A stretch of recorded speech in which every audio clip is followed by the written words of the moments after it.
अस्सलाम वालेकुम dear student, welcome back to MSN Mathematics YouTube channel. Dear, जैसा कि आप लोगों ने देखा कि प्रीवियस लेक्चर में हम लोगों ने थॉमस कैलकुलस के एक्सरसाइज 2.5 के question number 1, question number 2, question number 3 and question number 4 तक कंप्लीट सॉल्व कर चुके हैं। कंटिन्यूटी फ्रॉम ग्राफ से हम जो है कैसे चेक करते हैं वो वाला पोर्शन, वो वाला सेक्शन हम जो है कंप्लीट सॉल्व कर चुके हैं। अगर उस वीडियो का लिंक आप देखना चाहते हैं, उसका लिंक डिस्क्रिप्शन में भी मौजूद है और यहाँ पे आई बटन में भी आपको शो हो रहा होगा, वहाँ पे आप जाके चेक कर सकते हैं, विजिट कर सकते हैं। डियर, अगर आज के लेक्चर की बात करें तो आज के लेक्चर में भी मैं थॉमस कैलकुलस के एक्सरसाइज 2.5 के क्वेश्चन नंबर 5 से लेके क्वेश्चन नंबर 10 तक जो है मैं कंप्लीट सॉल्व करूंगा, जिसमें उसने जो है ना हमें कुछ फंक्शंस यहाँ पे दी हुई जो ऑलरेडी यहाँ पे मैं बना चुका हूँ। उसके अलावा उसने हमें यहाँ पे ग्राफ दिया हुआ है, ग्राफ में यहाँ पे बना चुका हूँ ताकि आपका जो है वो ज़्यादातर टाइम वेस्ट ना हो। उसके साथ जो है ना उसने हमें कुछ पार्ट्स दिए हुए, वो सारे पार्ट्स को हम जो है ना वो देख के चेक करेंगे कि कहाँ पे जो है ना इसकी लिमिट, कहाँ पे इसकी कंटिन्यूटी जो है ना वो फंक्शन कंटिन्यूस है, कहाँ पे डिसकंटिन्यूस है और किन किन पॉइंट्स पे है। बहुत ही सिंपल एंड बहुत ईजी लेक्चर है। उससे पहले अगर आप मेरे चैनल पर न्यू हैं, चैनल को सब्सक्राइब लाजमी कीजिए, बेल के बटन को भी लाजमी प्रेस किया करें ताकि नेक्स्ट टाइम जब भी वीडियो अपलोड करूँ आपको उसका नोटिफिकेशन मिल सके। तो वीडियो का टाइम चलिए स्टार्ट करते हैं आज का। जी सुन, देखिए भाई, ये हमारे पास क्वेश्चन नंबर 5 हमारे पास, उसने मुझे ना A B C D 4 जो है इसके पार्ट्स दिए हुए हैं, जिसमें हमने ये बताना है कि डज f ऑफ -1 एग्जिस्ट, उस फंक्शन को, उस ग्राफ को देखते हुए हमने बताना है। इसी तरह डज लिमिट -1 के ऊपर पॉजिटिव यानी कि -1 के ऊपर राइट हैंड साइड लिमिट जो है वो एग्जिस्ट करती है कि नहीं करती, ये सारी चीज़ें जो है ना वो हमने बतानी है। और हमने एंड पे ये बताना कि ये फंक्शन कंटिन्यूस है x इज इक्वल टू -1 पे। एक पॉइंट उसने फिक्स कर दिया और बोला कि इस -1 पे फंक्शन कंटिन्यूस है कि डिसकंटिन्यूस है। तो देखिए भाई, इन क्वेश्चन को सॉल्व करने से पहले जो है ना वो हम इस साइड पे आते हैं, जो मैंने यहाँ पे पहले चीज़ें लिखी हैं। यहाँ पे जो है ना उसने कुछ फंक्शंस दिए हुए हैं और ये उन फंक्शंस का यहाँ पे ग्राफ्स है। सबसे पहले हमें ये पता होना चाहिए कि बेसिकली इन फंक्शंस का मतलब क्या है, क्यों दिए हुए हैं और इन फंक्शंस के यहाँ पे ग्राफ जो है ना वो किस तरह इसने ड्रा किए, कैसे बने हैं। थोड़ा सा इसको समझते हैं 1-2 मिनट, फिर जो है ना हम क्वेश्चन की तरफ आते हैं क्वेश्चन को, ताकि आपको लिए समझना जो है ना वो बिल्कुल ईजी हो जाएगा। सबसे पहले उसने यहाँ पे फंक्शन दिया हुआ आपको x² -1, उसकी डोमेन जो है ना वो कहाँ पे लाई करती है, x जो है ना वो 0 से लेस है और ग्रेटर आर इक्वल टू -1, यानी कि x² -1 का जो आपके पास नीचे यहाँ पे उसने ग्राफ बनाया हुआ है वो -1 से स्टार्ट होता है और 0 से पीछे जो है ना वो खत्म हो जाता है, 0 इंक्लूड नहीं है। तो देख लेते हैं यहाँ पे भाई, -1 से 0 कहाँ तक है, ये आपके पास -1 है, ये आपके पास 0 है। -1 से 0 तक ये आपके पास जो ग्राफ है, ये आपके पास ग्राफ है x² -1 का। -1 से शुरू हो रहा है इसलिए माइनस, देखें -1 के ऊपर फिल्ड डॉट है, भरा हुआ डॉट। इसका मतलब ये है कि यहाँ पे -1 की वैल्यू भी इंक्लूड है। देखिए ना, x greater or equal to -1 है और लेस देन 0, तो 0 से क्योंकि लेस है इसलिए जो है ना वो, ये देखें 0 से लेस है इसलिए 0 पे जो है ना वो इसकी वैल्यू एग्जिस्ट नहीं करती, इसलिए जो है ना वो 0 के ऊपर क्या है भाई, इसने होल डॉट दिया हुआ, डॉट को फिल नहीं किया हुआ। ठीक हो गया भाई। दूसरा फंक्शन हमें दिया हुआ 2x, और 2x यहाँ पे हमारे पास ये जो सीधी लाइन, क्योंकि 2x आपके पास एक लीनियर फंक्शन है ना, x के ऊपर जो उसकी पावर है वो 1 है, इसलिए जो है ना वो 2x का आपके पास ग्राफ भी एक स्ट्रेट लाइन ही होगा। तो ये स्ट्रेट लाइन 2x का ग्राफ है यहाँ से यहाँ तक, लेकिन इसकी डोमेन क्या है भाई, x ग्रेटर देन 0, यानी कि 0 शामिल नहीं है, 0 से ग्रेटर है। तो 0 से ग्रेटर इसलिए 0 के ऊपर जो है ना वो डॉट फिल नहीं है बल्कि होल डॉट है, क्योंकि 0 इसमें इंक्लूड नहीं है। और 1 से लेस, ये 1, ये हमारे पास 1 के सामने जो है ना वो यहाँ तक, इससे लेस, 1 से लेस है यानी कि 1 इंक्लूड नहीं, इसलिए यहाँ पे भी उसने होल डॉट लगा दिया हुआ है। ये बेसिकली मैं आपको इसलिए बता रहा हूँ कि ये आपको समझ आए, आपको पता चले कि होल डॉट बेसिकली क्या होता है, फील्ड डॉट क्या होता है, किस तरह जो है ना वो ग्राफ से यहाँ पे क्रिएट जो है ना वो लोग करते हैं। तो उसके बाद हमारे पास f1, जब x इज इक्वल टू 1, तो जब x इज इक्वल टू 1 है तो फिर फंक्शन आपके पास 1 है, तो ये यहाँ पे उसने 1 दिया हुआ, ये उसने जो होल डॉट फील्ड डॉट यहाँ पे लगाया हुआ है, ये देखिए, ये जब x इज इक्वल टू 1 है तो फिर सामने y भी इज इक्वल टू 1, तो उसके सामने उसने यहाँ पे आपको फील्ड डॉट दे दिया है। इस फंक्शन का ये मतलब है। और लास्ट में आपके पास -2x + 4, x ग्रेटर दैन 1 और लेस दैन 2, 1 से ग्रेटर, 1 इंक्लूड नहीं है। देखें जी, 1 से ग्रेटर, ये 1, ये बेसिकली जो है ना ये वाला जो ग्राफ है, ये वाली जो सीधी लाइन है, क्योंकि ये आपके पास एक लीनियर जो है ना वो फंक्शन है, क्योंकि यहाँ पे भी x की पावर 1 है, जिसकी पावर 1 वो एक लीनियर होता है। तो -2x + 4 का ये आपके पास सीधी लाइन, ये इसका ग्राफ है। इसमें 1 भी शामिल नहीं है, 2 भी शामिल नहीं है, क्योंकि x 2 से लेस है, 1 से ग्रेटर है। तो 1 से ग्रेटर और 2 से लेस, यानी कि 2 भी शामिल नहीं है, इसलिए यहाँ पे इसने 2 के ऊपर भी होल डॉट दिया और फील्ड डॉट नहीं दिया। 2 से लेस और 1 से ग्रेटर, ये इसका ग्राफ हो गया। उसके बाद 0 कहाँ तक है भाई, 2 से ग्रेटर 3 से लेस, ये देखें 2 से ग्रेटर जा रहा है 3 से लेस, 2 और 3 शामिल नहीं है, इसलिए 2 और 3 पे उसने होल डाट दिए, वो 2 और 3 शामिल नहीं है। 2 और 3 के दरमियान यहाँ पे क्योंकि ये एक्स एक्सिस पे वाई की वैल्यू 0 होती है, तो ये वाई की वैल्यू यहाँ पे फंक्शन की वैल्यू 0 हो चुकी है। ये हमारे पास बेसिकली फंक्शन थे, ये हमारे पास बेसिकली ग्राफ था। उम्मीद करता हूँ आपको इस चीज़ की समझ आ गई होगी। अब हम क्वेश्चन की तरफ आते हैं। सबसे पहले कहता है does F of -1 exist. F of -1 यानी कि एक्स जब -1 है तो क्या इस फंक्शन की वैल्यू एग्जिस्ट करती है कि नहीं करती। तो देखिए भाई -1 बेसिकली कहाँ पे है, ये आपके पास x इक्वल टू -1 है, तो -1 के ऊपर देखिए भाई ये -1 के ऊपर बेसिकली फंक्शन की वैल्यू हमारे पास 0 है, और दूसरा -1 के ऊपर फिल्ड डॉट है, होल डॉट नहीं है। इसका मतलब कि हाँ यहाँ पे फंक्शन की वैल्यू एग्जिस्ट करती है, तो इसका आंसर भी येस होगा, क्योंकि यहाँ पे एक तो फील्ड डॉट है और दूसरा -1 एक्स एक्सिस के ऊपर यहाँ पे फंक्शन की वैल्यू 0, कुछ ना कुछ वैल्यू तो दे रहा है ना, मतलब अनडिफाइंड नहीं हो रहा। तो यहाँ पे आप लिखेंगे येस, बिल्कुल जो है ना वो इसकी वैल्यू एग्जिस्ट करती है। उसके बाद दूसरा भाई does limit X approaches to -1 पे positive F of X exist. कहता है कि -1 के ऊपर right hand side limit exist करती है कि नहीं करती। तो -1 आपके पास फिर यही है, -1 आपके पास ये है, इसके ऊपर right hand side limit exist करती है कि नहीं करती। तो राइट हैंड का मतलब होता है कि हमने राइट हैंड से अप्रोच करवाना, तो इस तरह से। अब क्योंकि ग्राफ इस तरह से बना हुआ तो राइट हैंड से इस तरह -1 के ऊपर की तरफ आते हैं, तो ऑब्वियसली यहाँ पे फील्ड डॉट है, यहाँ पे होल डॉट नहीं, हमें कोई ना कोई यहाँ पे वैल्यू मिल रही है फंक्शन की, और वो फंक्शन की वैल्यू कौन सी है, वो फंक्शन वैल्यू हमारे पास 0 है। तो यहाँ पे भी लिखेंगे जी बिल्कुल यस, आपके पास जो है ना वो इसकी जो है ना वो वैल्यू जो है ना वो लिमिट एग्जिस्ट करती है, बिल्कुल करती है। और लिमिट इसकी क्या है, बेसिकली यहाँ पे आप लिख भी सकते हैं अगर आप लोग चाहें, लिमिट x अप्रोचेस टू -1 पे positive f of x is equal to 0, क्योंकि -1 के ऊपर फंक्शन की वैल्यू 0 है। सी पार्ट है does limit x approaches to -1 पे positive f of x is equal to f of -1। कहता है कि f ऑफ -1 पे फंक्शन की वैल्यू हमने चेक की वो 0 थी, क्योंकि x एक्सिस पे y एक्सिस की वैल्यू 0 ही होगी, फंक्शन की वैल्यू 0 ही होगी, और हमने इस पे जो है ना वो पॉजिटिव जो है ना वो लिमिट अप्लाई करवाई, तो वो भी हमारे पास 0 ही आ रही थी। यानी कि ये इसके बराबर आया तो फिर कहना है कि यस ये इसके बराबर है, तो फिर यहाँ भी लिखेंगे आप लोग यस, ठीक है, क्योंकि इसकी वैल्यू और इसकी वैल्यू दोनों इक्वल टू 0 है, क्योंकि -1 पॉइंट के ऊपर फंक्शन की वैल्यू 0 आ रही है। Is F continuous at X is equal to -1। कहता है कि फिर एक्स इज इक्वल टू ये जो -1 पॉइंट है इस पे फंक्शन कंटिन्यूस है कि नहीं कंटिन्यूस।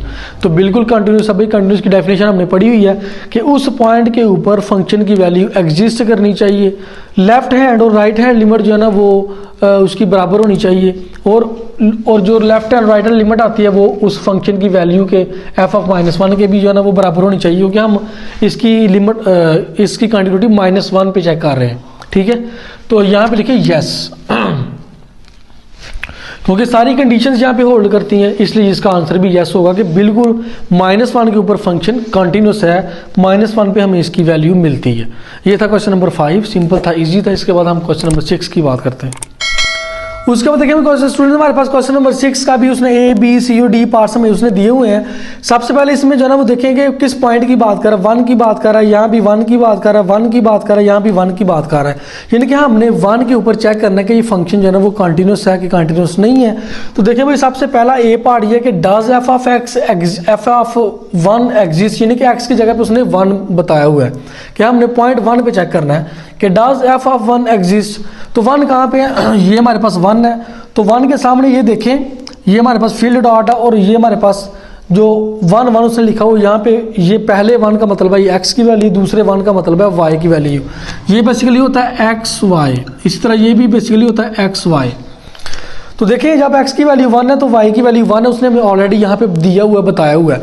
और इसका मतलब ओब्वियसली जो है ना वो 1 के ऊपर फंक्शन की वैल्यू सामने देखें, ये 1 के सामने फंक्शन की वैल्यू 1 है, उसने हमें ऑलरेडी यहाँ पे दी हुई है, फंक्शन की वैल्यू 1 दी हुई है, मतलब कि एग्जिस्ट करती है। तो यहाँ पे लिखें आप लोग यस इसकी वैल्यू एग्जिस्ट करती है। तो आप लिख सकते हैं भाई f into 1 is equal to 1, यानी कि f ऑफ 1 पे फंक्शन की वैल्यू भी यहाँ पे उसने 1 दी हुई है। सेकंड पार्ट में देखिए does limit x approaches to 1 f of x exist. अब यहाँ पे उसने प्लस या माइनस नहीं दिया हुआ, इसका मतलब यह है कि हम इसकी लेफ्ट हैंड और इसकी राइट हैंड दोनों लिमिट चेक करनी है। कि अगर दोनों बराबर आ गई तो हम कहेंगे लिमिट एग्जिस्ट करती है, वरना लिमिट एग्जिस्ट नहीं करती। क्योंकि मैंने आपको यह डेफिनेशन ये भी बताई थी कि लिमिट उसी वक्त एग्जिस्ट करती है जब वो लेफ्ट हैंड से भी एग्जिस्ट करे, राइट हैंड से भी एग्जिस्ट करे, और left hand and right hand limit दोनों आपस में इक्वल आए, फिर आप कहेंगे जी लिमिट एग्जिस्ट करती है। तो यहाँ पे देखिए 1 के ऊपर लेफ्ट हैंड साइड से ये देखिए, ये 1 के सामने यहाँ पे ये 1 है, यहाँ पे या इस साइड को ग्राफ जा रहा है, ये लेफ्ट हैंड साइड से अप्रोच करें तो यहाँ पे पहुँचता है, इसके सामने फंक्शन y के ऊपर फंक्शन की वैल्यू 2 है। राइट हैंड साइड से 1 की तरफ अप्रोच करवाएं तो सामने फंक्शन की वैल्यू 2 है, यानी कि लेफ्ट हैंड साइड से अप्रोच करवाया तब भी फंक्शन की वैल्यू 2, राइट हैंड से अप्रोच करवाया तब भी फंक्शन की वैल्यू 2। ये उसने ऑलरेडी हमें ग्राफ में भी दिया हुआ है कि 1 के बाद जो है ना वो यहाँ पे 1 के बाद फंक्शन की वैल्यू y की वैल्यू 2 है, उसने ऑलरेडी में दिया हुआ है। तो इसका मतलब कि जी बिल्कुल इसकी वैल्यू भी एग्जिस्ट करती है। आप यहाँ पे लिख सकते हैं कि limit x approaches to 1 f of x is equal to 2 और यस, क्योंकि एग्जिस्ट करते इसलिए आप लोग लिखेंगे यस। सी पार्ट देखेंगे does limit x approaches to 1 f of x is equal to f of 1। तो देखिए ए पार्ट में देखिए f ऑफ 1 हमने यहाँ फाइंड किया था, f ऑफ 1 था हमारे पास 1, और यहाँ पे कहता है कि limit x approaches to 1 f of x इसके इक्वल है कि नहीं इक्वल। तो भाई इक्वल नहीं है। इक्वल क्यों नहीं है? क्योंकि यहाँ पे हमने लिमिट फाइंड की, इसकी लिमिट आई 2, ऊपर 1 थी तो बराबर नहीं है, इसलिए इसकी जो है ना वो लिमिट एग्जिस्ट नहीं करती क्योंकि बराबर नहीं है। तो देखिए भाई is f continuous at x is equal to 1, तो कॉन्टिन्यूस भी फिर नहीं होगा। क्यों कॉन्टिन्यूस नहीं होगा? क्योंकि जब जो है ना वो ये लिमिट ही आपस में बराबर नहीं है, जब जो है ना वो इसकी लिमिट और इसके जो है ना वो f ऑफ 1 के बराबर नहीं है, तो फिर हम कैसे कह सकते हैं कि इस कॉन्टिन्यूस है? हम कहेंगे कि नहीं, नो ये कॉन्टिन्यूस नहीं है। ठीक है भाई, ये था हमारे पास क्वेश्चन नंबर 6। इसके बाद हम क्वेश्चन नंबर 7 की बात करते हैं। उससे पहले अगर आपको कोई लेक्चर से रिलेटेड कोई क्यूरी होती है, कोई क्वेश्चन होता है, आप कमेंट सेक्शन में पूछ सकते हैं, या फिर आप इंस्टाग्राम पे या व्हाट्सएप ग्रुप पे ज्वाइन कर सकते हैं। उसके अलावा अगर आप हमारे चैनल पे न्यू है, चैनल को सब्सक्राइब लाजमी कीजिए। आपके जो है ना वो सब्सक्राइब करने से कुछ नहीं जाता, लेकिन हमारी जो है ना वो हौसला अफजाई हो जाती है। उसके बाद देखें क्वेश्चन नंबर 7 की बात करते हैं। उसके बाद देखिए हमारे पास क्वेश्चन नंबर 7 की अगर बात करें तो ए पार्ट में दिया हुआ is F defined at x is equal to 2, यानी कि इसको जो है ना वो फंक्शन में ग्राफ में देखे ये बताएं कि x इज इक्वल टू 2 जो पॉइंट है इस पे जो है ना वो फंक्शन डिफाइन है कि नहीं डिफाइन। तो देखें भाई यहाँ पे देखें भाई 2 यहाँ पे कहाँ पे है, तो ये आपके पास यहाँ पे 2 है, 2 के यहाँ पे आपके पास होल डॉट है, यानी कि 2 की वैल्यू यहाँ पे एग्जिस्ट नहीं करती। इसी तरह अगर इस फंक्शन में आप देखें तो यहाँ पे देखें x ग्रेटर दैन 2 है, यानी कि 2 इसमें इंक्लूड ही नहीं है। 2 से ग्रेटर है ना, x की वैल्यू 2 से ग्रेटर है, 2 इसमें इंक्लूड नहीं है। और यहाँ पे भी 2 पे होल डॉट है, फिल डॉट है, यानी कि यहाँ पे वैल्यू एग्जिस्ट नहीं करती। तो यहाँ पे आप लोग लिखेंगे नो, यहाँ पे वैल्यू एग्जिस्ट नहीं करती।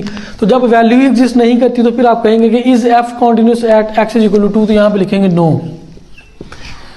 जब 2 पे वैल्यू एग्जिस्ट नहीं करती, फंक्शन की वैल्यू एग्जिस्ट नहीं करती, तो फिर फंक्शन कॉन्टिन्यूस भी नहीं हो सकता, तो यहाँ पे लिखेंगे नो। उसके बाद question number 8 at what value of x is f continuous.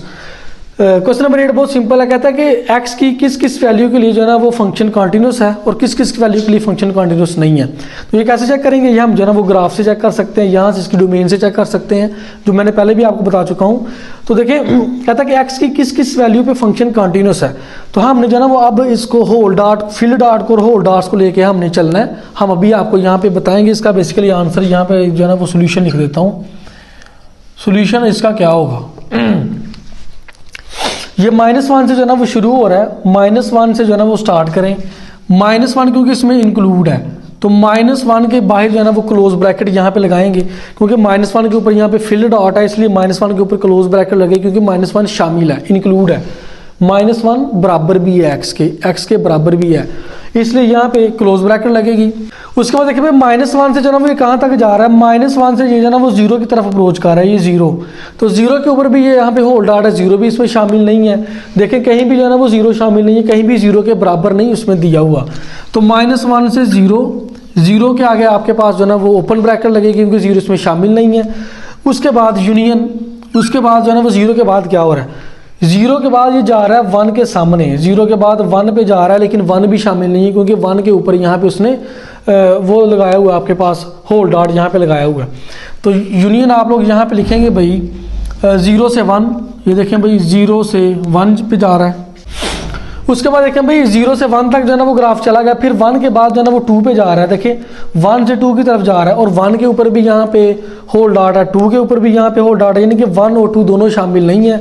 तो फिर यहाँ पे आप लोग यूनियन लिखेंगे, फिर यहाँ से 1 से 2 पे जा रहा है, 1 से 2 पे जा रहा है, ये ओपन जो है ना वो ओपन ब्रैकेट में है क्योंकि दोनों पॉइंट्स इसमें शामिल नहीं है। 2 के बाद जा रहा है 3 पे, 2 के बाद 3 पे जा रहा है, 2 के ऊपर भी होल डॉट मौजूद है, 3 के ऊपर भी होल डॉट मौजूद है, दोनों की वैल्यू इंक्लूड नहीं है, दोनों के साथ जो है ना वो ओपन ब्रैकेट लगेगी। तो फिर यहाँ पे लिखेंगे यूनियन 2 से लेके 3 तक ओपन ब्रैकेट क्लोज ब्रैकेट नहीं, क्योंकि ये दोनों पॉइंट्स इसमें शामिल नहीं है। ये था आपके पास क्वेश्चन नंबर 8, बहुत सिंपल था, बहुत ईजी था। इसके बाद जो है ना हम इसके क्वेश्चन नंबर 9 और क्वेश्चन नंबर 10 की बात करते हैं। सुन देखिए भाई जो है ना वो लास्ट क्वेश्चन 9 और क्वेश्चन नंबर 10 की बात करते हैं। क्वेश्चन नंबर 9 की बात करें तो what value should be assigned to f(2) to make extended function continuous at x is equal to 2। क्योंकि हमने जो है ना वो ये यहाँ पे हमने पढ़ा कि x इज इक्वल टू 2 पे जो है ना वो पिछले जो प्रीवियस हमने क्वेश्चन पढ़ा, क्वेश्चन नंबर जो है ना वो 6, 7 और 8 में हमने देखा कि at x is equal to 2 पे जो है ना वो फंक्शन कंटिन्यूस नहीं था। तो वो कह रहा है कि x इज इक्वल टू 2 पे हम जो है ना वो कौन सी वैल्यू f(2) पे कौन सी वैल्यू यहाँ पे दें कि फंक्शन जो है ना वो at x is equal to 2 पे यहाँ पे फंक्शन कंटिन्यूस बन जाए। तो देखिए हमने कंटिन्यूटी की डेफिनेशन ये पढ़ी हुई है कि कंटिन्यूस जो है ना वो फंक्शन उस वक्त होता है जब उसकी लेफ्ट हैंड लिमिट और उसकी राइट हैंड लिमिट भी बराबर हो, और उस फंक्शन पे जो है ना वो उसकी उस पॉइंट पे जो है ना वो उस फंक्शन की वैल्यू भी जो है ना वो उसी लिमिट के बराबर होनी चाहिए। यानी कि देखें ये हमारे पास यहाँ पे 2 है, अगर 2 पे ये यहाँ से यहाँ ग्राफ आ रहा है, अगर 2 पे मैं लेफ्ट हैंड से अप्रोच करवाता हूँ तो यहाँ पे एक्स एक्सिस के ऊपर जो है ना वो फंक्शन की वैल्यू 0 है। अगर मैं जो है ना वो ये ग्राफ जो है ना वो राइट हैंड साइड से 2 पे यहाँ पे आ रहा है, अगर मैं राइट हैंड साइड से 2 पे अप्रोच करवाता हूँ तो यहाँ भी एक्स एक्सिस के ऊपर फंक्शन वाई एक्सिस की वैल्यू यहाँ भी 0 है। ठीक है, तो फिर जो है ना वो अगर f(2) कहता है कि f(2) की क्या वैल्यू होगी कि जो है ना वो यहाँ पे फंक्शन कंटिन्यूस हो जाएगा, तो आप लिखेंगे कि f(2) इज इक्वल टू 0। यहाँ पे लिखें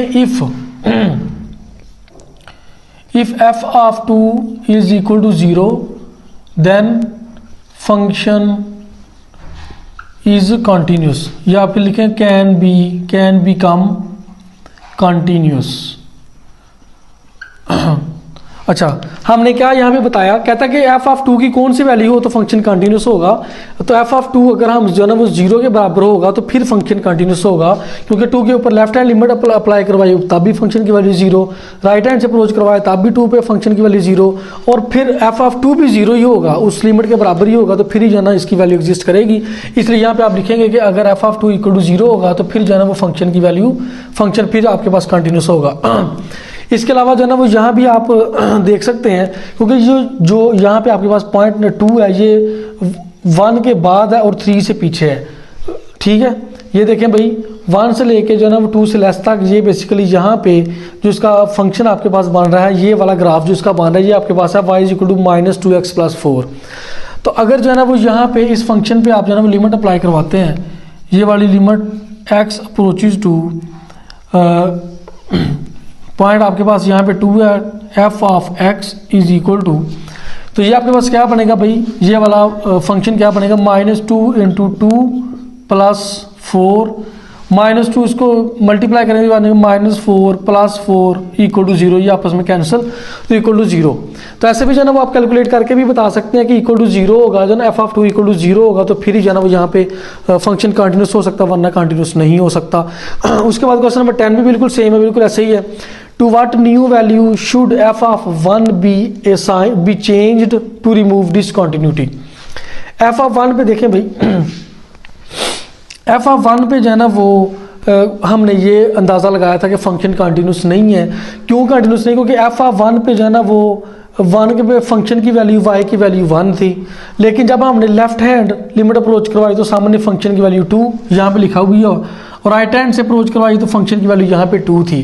यानी कि f(1) पे फंक्शन की वैल्यू 1 थी, लेफ्ट हैंड और राइट हैंड लिमिट पे फंक्शन की वैल्यू 2 थी, जो कि इक्वल नहीं है, इसलिए जो है ना वो फंक्शन कंटिन्यूस नहीं था। लेकिन कहता है कि इसमें बताएं कि फिर f(1) को क्या रखें कि फंक्शन कंटिन्यूस हो जाए, तो ऑब्वियसली f(1) को हम 2 रखेंगे तो फिर ही जो है ना फंक्शन कंटिन्यूस होगा, क्योंकि लेफ्ट हैंड लिमिट वो भी 2 है, ये 2, राइट हैंड लिमिट ये भी यहाँ भी y की वैल्यू 2 है, तो फिर f ऑफ 1 की वैल्यू भी 2 होगी, तो फिर ही फंक्शन कंटिन्यूस होगा, वरना कंटिन्यूस नहीं हो सकता। तो यहाँ पे लिखें भाई f of 1 is equal to 2, और नीचे जो है ना वो आप ये भी लिख सकते हैं सो जो है ना वो आपके पास फंक्शन जो है ना वो विल बी कंटिन्यूस, फंक्शन जो है ना वो कंटिन्यूस होगा, function will be continuous if we assign, अगर हम जो है ना वो असाइन कर दें f of 1 is equal to 2, because उसकी रीज़न क्या है, रीज़न ये है कि जो है ना वो 1 के ऊपर जो है ना वो left hand right hand limit दोनों का आंसर जो है ना वो आपके पास 2 के बराबर था, because limit x approaches to 1 f of x is equal to 2, क्योंकि लेफ्ट हैंड और राइट हैंड लिमिट दोनों बराबर थी 2 थे 2 के, तो फिर f ऑफ 1 भी 2 के बराबर होना चाहिए। ये कंटिन्यूटी का जो है ना वो आपके पास कॉन्सेप्ट था। अगर कंटिन्यूटी वाला लेक्चर आपने अभी तक नहीं देखा वो बहुत इंपॉर्टेंट है, उसके बगैर जो है ना वो आपको समझ नहीं आने वाली, वो लेक्चर आप लाजमी देखें, उसका लिंक डिस्क्रिप्शन में भी मौजूद है, यहाँ पे आई बटन में भी आपको शो हो रहा होगा कि बेसिकली कंटिन्यूटी क्या होती है, कैसे चेक करते हैं, कंटिन्यूस फंक्शन क्या होता है, डिसकंटिन्यूस फंक्शन क्या होता है। अगर आपको वीडियो का एक पॉइंट भी अच्छा लगता है सब्सक्राइब लाजमी कीजिए, बेल के बटन को भी लाजमी प्रेस किया करें, ताकि नेक्स्ट टाइम जब भी वीडियो अपलोड करूँ आपको उसका नोटिफिकेशन मिल सके। इसके अलावा अगर आपको कोई क्वेश्चन होता है, कोई क्यूरी होती है, आप मुझे कमेंट सेक्शन में बता सकते हैं, या फिर इंस्टाग्राम का लिंक और व्हाट्सएप ग्रुप का लिंक, दोनों के लिंक जो है ना डिस्क्रिप्शन में भी मौजूद है, आप वहाँ पे जाके हमारे जो है ना ज्वाइन कर सकते हैं, हमसे बातचीत कर सकते हैं। मिलते हैं इंशाल्लाह नेक्स्ट वीडियो में, तब तक के लिए अल्लाह हाफिज़।